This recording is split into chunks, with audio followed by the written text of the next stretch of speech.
Il y a maintenant, avant de vous lancer sur l'application des campagnes de cette formation vente par email, il y a maintenant une règle absolue que je vais vous mentionner, qu'il faut absolument que vous exploitiez à chaque fois que vous allez utiliser une des campagnes qu'on va voir ensemble. Cette règle absolue, c'est tout simplement de toujours, systématiquement, sans exception et voilà, de façon automatique, rendre votre offre irrésistible. Le facteur numéro 1 de réussite d'une campagne de marketing, que ce soit par email ou sur n'importe quel autre média, c'est d'avoir une offre qui soit vraiment formidable du point de vue du prospect. Actuellement, vous pensez sans doute que vous avez un bon produit et vous pensez sans doute que vous avez une bonne offre. Ce n'est absolument pas suffisant. Donc, parce que ce n'est pas suffisant d'être bon. Si vous voulez faire beaucoup de ventes, il faut être bien mieux que bon. Il faut être impressionnant, d'accord?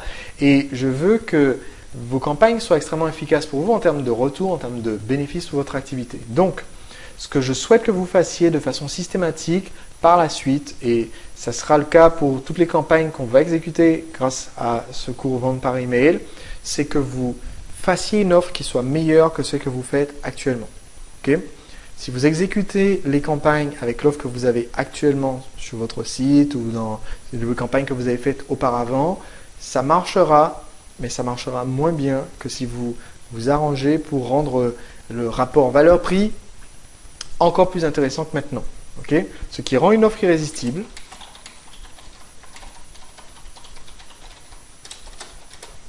c'est d'avoir un rapport valeur perçue sur prix à payer qui soit impressionnant aux yeux du prospect.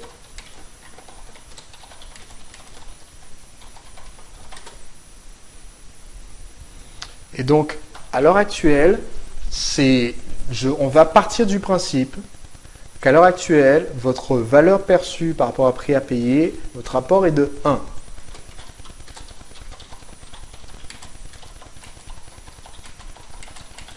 Autrement dit, si vous vendez un produit à 197 €, à l'heure actuelle, je vous demande de considérer que le message que vous utilisez jusqu'à maintenant, que vous avez utilisé par le passé, avait tendance à montrer que votre produit valait 197 € et que vous le vendiez 197 €. Jusqu'ici, c'est logique de toute façon, hein, c'est ce qu'on fait, on veut vendre, on dit voilà, ça vaut 197 €, je vous le facture 197 €. D'accord. Voici le problème qu'il y a avec une offre comme ça, c'est que ce n'est pas une offre irrésistible, c'est une offre normale. Imaginez que quelqu'un frappe à votre porte et vous dise « Bonjour, est-ce que vous avez un service d'assiettes ?» Vous dites « Oui, j'ai 6 assiettes. » Et vous dites « Voilà, écoutez, je vous l'échange contre un service de 6 assiettes exactement identiques. » Votre réaction ne va pas forcément être positive parce que je ne vois pas pourquoi faire l'échange. Déjà que je n'ai pas très confiance dans ces personnes que je viens de découvrir. Et en plus, c'est pour échanger contre la même chose, je ne vois pas l'intérêt. Eh bien, c'est exactement ce qui se produit dans l'esprit des 97, 98, 99% des prospects qui actuellement visitent votre site ou s'inscrivent à votre newsletter et n'achètent pas. Vous avez un rapport de 1, donc vous proposez d'échanger 197 € de valeur contre 197 € de prix. Ça n'est pas extrêmement motivant. Vous avez déjà des clients parce qu'il y a des gens quand même qui vous ont fait confiance, mais pour monsieur tout le monde, ce n'est pas suffisant. Donc, ce que je vais vous demander de faire, c'est d'augmenter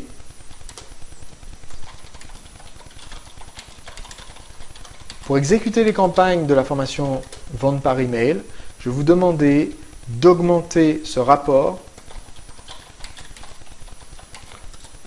à 4 ou 8 fois. Autrement dit, votre objectif, c'est que le prospect se rende compte que vous proposez 8 fois plus que ce que lui aura à payer. Je vais vous expliquer dans quelques instants quelques pistes pour le faire, mais ça va être essentiel. Je veux que vous preniez l'habitude de le faire pour chacune de ces campagnes, juste avant d'exécuter la campagne, de dire ok, comment est-ce qu'on fait en sorte pour notre produit à 197 € de montrer au prospect que pour lui, ça va valoir, ça sera équivalent à avoir 1600 € en poche. Et une fois que vous avez ce rapport de 8, un prospect, monsieur tout le monde, quelqu'un quand même d'intelligent qui sait reconnaître un bon plan, monsieur tout le monde va dire waouh, ça par contre, il faudrait que je sois un peu idiot pour pas l'acheter. Le seul moyen pour que la personne ne l'achète pas, c'est qu'elle n'est pas intéressée par l'objectif que vous proposez d'atteindre, ou qu'elle n'a pas le problème que vous proposez de résoudre, ou encore qu'elle n'a vraiment pas les 197 euros.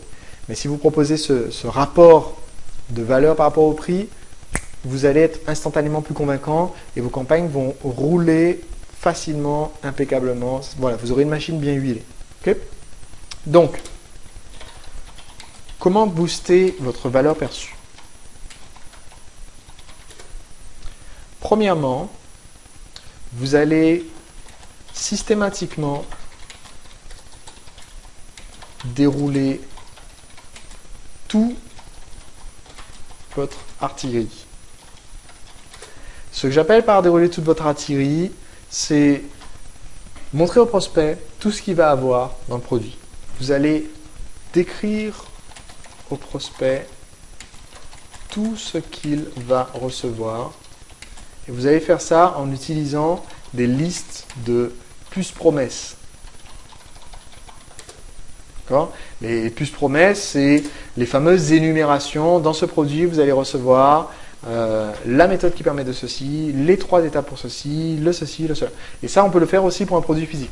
Si je vous vendais une bouteille d'eau, au lieu de juste vous dire, mais voilà, écoutez, c'est une bouteille d'eau, et de partir du principe que les gens savent que, bon, une bouteille d'eau, c'est en plastique, une bouteille d'eau, ça fait 50 centilitres, une bouteille d'eau, c'est transparent à la lumière, une bouteille d'eau, c'est recyclable, une bouteille d'eau, c'est facile à prendre en main, une bouteille d'eau, c'est facile à transporter, une bouteille d'eau, ça pèse environ 500 grammes, une bouteille d'eau, c'est facile à ranger dans son frigo. Voilà.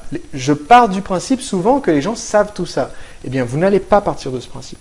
Vous allez partir du principe que votre prospect n'y connaît rien à votre produit. Et donc, vous allez lui faire une liste longue comme un jour sans pain de toutes les caractéristiques de ce produit. Vous allez lister les caractéristiques et expliquer au prospect l'avantage pour lui. Là, par exemple, en quelques secondes, je vous ai listé au moins 8 avantages de ma bouteille d'eau. Et mine de rien, le fait que ça soit facile à ranger dans mon frigo, facile à emporter avec moi, le fait que ma bouteille d'eau, ça me permette de me rafraîchir à tout moment parce qu'il y a de quoi tenir 4 à 6 heures selon l'estimation qu'on doit boire de 1,5 litre d'eau par jour, le fait que ma bouteille d'eau soit transparente, ce qui me permet de voir la quantité d'eau qui reste dedans, le fait que ma bouteille d'eau soit recyclable, ce qui fait que je n'ai pas mauvaise conscience par rapport à la nature, le fait que je puisse remplir moi-même ma bouteille d'eau par la suite au robinet ou en achetant une plus grosse bouteille, ce qui me permet de faire des économies. Tout ça, c'est pas anodin. Tout ça, ça permet, imaginons que je suis face à un public de 100 prospects. Écoutez, le fait de dire que ça est facile à transporter, c'est clair, hein, ça ne va pas doubler mon nombre de ventes. Mais à la base, souvenez-vous que votre pourcentage de vente en général, sur les prospects, c'est en moyenne, c'est 3%. On va dire que sur un site internet, le nombre de prospects qui vont être vraiment intéressés parmi ceux qui étaient présents, le nombre de prospects qui vont vraiment acheter, en moyenne de 3% pour les sites qui sont bien faits. Ben, ça veut dire que si j'ai 100 personnes face à moi dans ce stade et que je parle de ça, je ne vais pas doubler mon nombre de ventes, certes, mais je vais peut-être avoir un prospect de plus parmi les 100 qui va acheter parce que c'est pratique. Je vais avoir un de plus qui va acheter parce qu'il est vraiment écolo et que je dis que c'était écologique, et ainsi de suite. Et donc le fait de lister toutes ces plus promesses, ben, incrémentalement, va booster votre message de vente. Et jusqu'ici, vous n'avez rien changé au produit. On est d'accord. Deuxièmement, quand je dis booster votre valeur perçue, il va falloir montrer au prospect votre promesse unique, ce que j'appelle votre cheval de bataille. Et insister. Par exemple, quand je vends mon livre Séduire en 5 secondes, eh ben, une des caractéristiques du livre, c'est qu'il est court. Il fait 120 pages, il est tout fin et il est vite lu. Alors pour certains, ça sera un défaut. C'est pas un livre épais, c'est pas un livre qui dit tout ce qu'il y a à savoir sur tous les sujets de comment faire une rencontre et discuter avec quelqu'un. Mais pour moi, c'est un cheval de bataille, c'est des conseils concrets, ça va droit au but.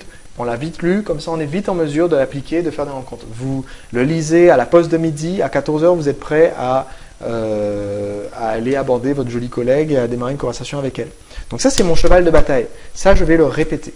Okay? Donc ça veut dire que dès maintenant, c'est votre exercice à la fin de ce chapitre, c'est de prendre une feuille de papier et de chercher dans la liste des caractéristiques du produit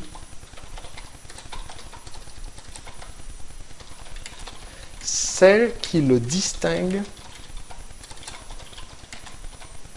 des concurrents et qui est un avantage, ou qui peut être tourné comme un avantage aux yeux du prospect. Alors, je vous ai donné un exemple. Le fait que le livre soit fin et simple, rapide, vitement lu, c'est un défaut. Vite lu, pardon, vitement c'est un terme créole, désolé. Le fait que le livre soit vite lu, c'est un défaut, a priori, par rapport à un livre plus épais. Mais moi, je peux dire, j'ai voulu volontairement que ce livre soit vite lu, et donc j'ai mis que des conseils concrets, il est simple, il est efficace. Et donc je le tourne en avantage aux yeux du prospect, et c'est mon cheval de bataille. Et ensuite je peux revenir sur, voilà, écoutez, moi je ne fais pas partie de ceux qui vont vous donner du pipeau et faire un bouquin de 500 pages quand il en faut juste 120 pour être capable d'aborder la femme qui vous plaît. Voilà. Donc vous devez connaître cette caractéristique clé, et vous devez la mettre en avant. En gros, dans mon message, j'essaie de la répéter, là c'est pas une règle absolue, mais j'essaie de la répéter 3 fois dans mon message de vente. Il va y avoir 3 moments où je vais le mentionner d'une façon ou d'une autre, en disant voilà, c'est court, c'est du concret, c'est pas du blabla, un peu plus loin en disant, et vous voyez, je feuillette le livre devant eux, et vous voyez, vous n'avez pas le temps de vous ennuyer, vous n'avez pas le temps c'est pas de la culture générale, hein, c'est vraiment que des conseils concrets, et à la fin, je peux vous montrer un témoignage qui redit la même chose, qui dit, écoute Sébastien, ton livre, on a le temps de le lire dans la file d'attente du cinéma, et ensuite de continuer à discuter avec les filles qui sont dans la file d'attente. Voilà, je l'ai dit 3 fois, et donc j'ai mis en avant, et ça booste l'efficacité de mon message. Troisièmement, modifier l'offre. On va voir ensemble dans les campagnes. Certaines des campagnes vont requérir que vous fassiez une petite modification de votre offre. Par exemple, offrir un mode de paiement différent. Au lieu de faire les gens payer en une fois, leur permettre d'avoir une facilité de paiement. Donc vous encaissez le chèque un peu plus tard. Ou bien tout simplement changer le prix, ce que je ne conseille pas. Mais je vous montrerai plus tard comment on peut faire des offres spéciales si vous voulez faire des offres spéciales, des remises, ou alors augmenter vos prix et en faire une offre spéciale. Vous allez voir, ça va être très intéressant ça aussi comme technique. Mais modifier l'offre. L'offre, c'est ce qu'on reçoit. C'est 4 éléments une offre. Hein. C'est ce qu'on reçoit, comment on le reçoit, ce qu'on paye, comment on le paye. Et donc selon la campagne, vous allez quelquefois vouloir ajouter ici, ajouter des bonus par exemple, ou alors modifier le mode de réception. Modifier le mode de réception, ça veut dire par exemple livraison express gratuite. Ça peut vouloir dire offrir la version numérique en cadeau, si c'est un produit physique, ou l'inverse. Ça peut être offrir une garantie différente. Quoique ça a un rapport aussi avec le paiement, ça. Ce qu'on paye, ça peut être changer le prix temporairement. Et je ne recommande pas de diminuer le prix, mais ce que vous pouvez faire, c'est offrir moitié moins pour moitié moins cher. Offrir moitié moins pour 20% moins cher. Donc, faire des packages plus petits. Imaginez ce qui arrive tous les jours quand vous allez faire vos courses. Le package familial est vendu à un certain prix, il coûte moins cher au kilo que les packages individuels. Donc si vous aviez l'habitude de proposer le package familial, si vous décidez un jour de faire une offre spéciale où vous allez proposer le package individuel, vous pouvez le vendre plus cher au kilo. Un exemple, si vous faites une formation qui a lieu sur 4 séminaires, et sur les 4 séminaires, votre formation coûte, on va prendre un chiffre rond, votre formation coûte 4 000 € pour venir 4 fois vous rencontrer en séminaire. Eh bien, au moment où vous faites cette proposition spéciale, vous allez proposer à quelqu'un de participer juste à un séminaire pour 1 500 €, ou juste à 2 séminaires pour 2 500 €. Donc vous, au final, vous l'avez vendu plus cher à l'unité que quand c'était regroupé, mais pour le prospect, ça lui fait une barrière à l'entrée plus faible parce que il peut se permettre, s'il n'a pas eu les moyens de payer le pack, de payer une unité qui l'intéresse vraiment. Voilà, on peut changer comment on le paye. Et ici, il peut s'agir de offrir des facilités de paiement, faire une offre d'essai, autrement dit, vous payez plus tard. Ou encore, il peut s'agir de, ben voilà, je disais, offrir des facilités de paiement, ça revient à ça, offrir un crédit ou offrir d'autres modes de paiement. Si vous offriez uniquement la carte, acceptez exceptionnellement les chèques pendant une période limitée, ça peut booster les ventes pour les gens qui ne pouvaient pas ou qui ne souhaitaient pas régler par carte. D'accord ? Donc, quand on va exécuter les campagnes de vente par email, je veux que systématiquement vous fassiez jouer tout ça jusqu'à ce qu'on ressente en voyant votre offre qu'il y a 8 fois plus de valeur que ce qu'on est amené à payer. Et l'aspect ajouter des bonus, c'est une des façons les plus efficaces de le faire. Ça ne coûte rien de prendre quelques minutes, de se poser avec un microphone, de parler sur un sujet et d'en faire un bonus. Comment utiliser le produit plus efficacement, par exemple. C'est le bonus le plus facile à faire. Pourtant, peu de personnes en ont un. Donc, je vais vous demander dès maintenant, ça fait partie des exercices. Donc, je vais mettre ici, hop là. Ça fait partie des exercices suite à ce chapitre. Le premier, c'est de lister vos caractéristiques pour pouvoir faire une liste de plus promesses. Le deuxième, c'est de mettre en avant votre cheval de bataille. Et le troisième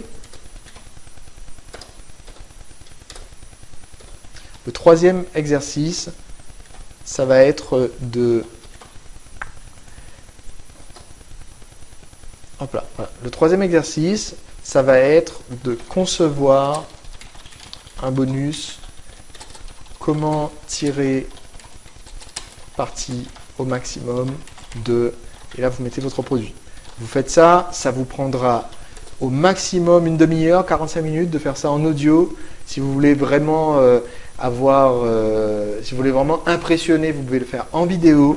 Mais c'est vraiment tellement simple à faire qu'il faut que vous ayez au moins ça parmi vos bonus. Et croyez-moi, une fois que vous verrez l'effet que ça a d'augmenter votre offre de cette façon-là, vous aurez envie d'en faire d'autres, mais c'est un des premiers à ajouter à votre arsenal. D'accord ?